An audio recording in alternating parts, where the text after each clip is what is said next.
Hey there everyone, it's Dr. Sarah Andreas, and today I want to talk to you about grit, about having a attitude that's a good attitude that lets you get through challenging situations.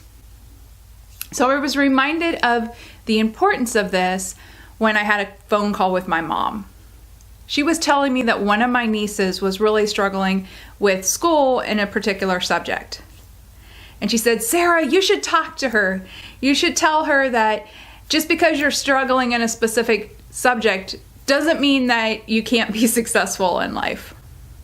And I just had to laugh a little bit because my mom reminded me of something that I don't talk about very often.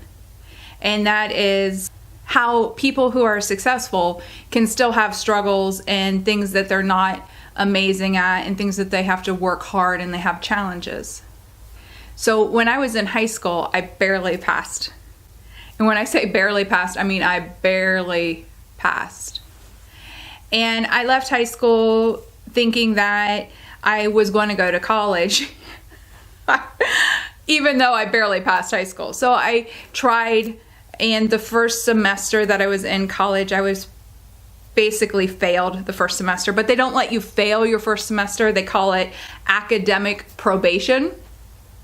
So I was on academic probation for the first semester. And after that semester, I was like, I can't do college. I couldn't do high school. How did I think that I could do college?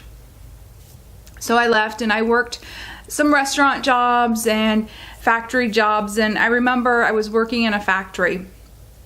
And I was sitting there sewing the hems on these pants that they made in the factory. I thought to myself, if I don't want to be sewing hems on pants the rest of my life, if I don't want to be working in a factory, I have to figure out how to be successful in school so that I can get a job that is different than this kind of a job or different than a restaurant job. So I applied to the community college. And I was accepted, and my first semester at the college, I had a reading tutor, a writing tutor, and a math tutor. And it was through the support of those tutors that I was able to learn how to study in a way that worked for me, how to get thoughts out of my head and onto paper, and how to get through my math. So my strategy for math, because I'm not good at math. I'm not good at a lot of things.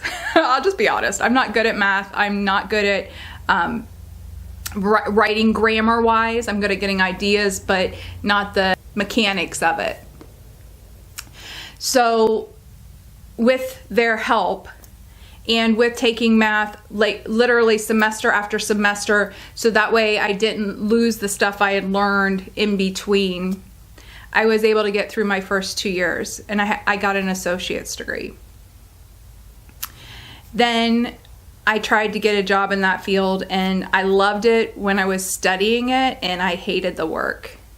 And I thought, oh my gosh, I just spent 2 years of my life trying to get out of an atmosphere of factory type atmosphere, and I've got a degree now, and I'm working in an atmosphere that's very similar to a factory, and I hated it. So I went back to school and I did my bachelor's in marketing, and I got my master's, and then last year 2019 I graduated with my PhD.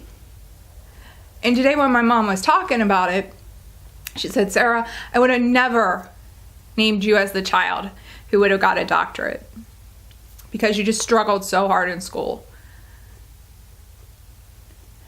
And I think it's important for us to remember that even if something is challenging, if we have that bigger picture, that thing that we know that we're meant to do, or the thing that we want to achieve, or what we want to become, then we figure out ways to work around our weaknesses. We figure out ways to work around the challenges.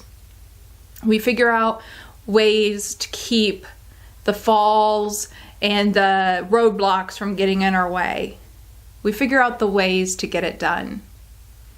So I'd like to just encourage you today. If there's something that's in your way, if there's something that's holding you back from getting to the point that you want to be, don't let it stop you. Yes, it might be challenging. Yes, it might be hard and difficult. But I truly believe that if you have that grit and that oomph to get it going, that you can achieve anything. It might take you longer. So what is it that you've been putting off because it's challenging? I'd encourage you to go get it. Start. Even if you just start really small. If you start today, 5 years from now, there's no telling where you can be. All right, you guys, I'll talk to you next week.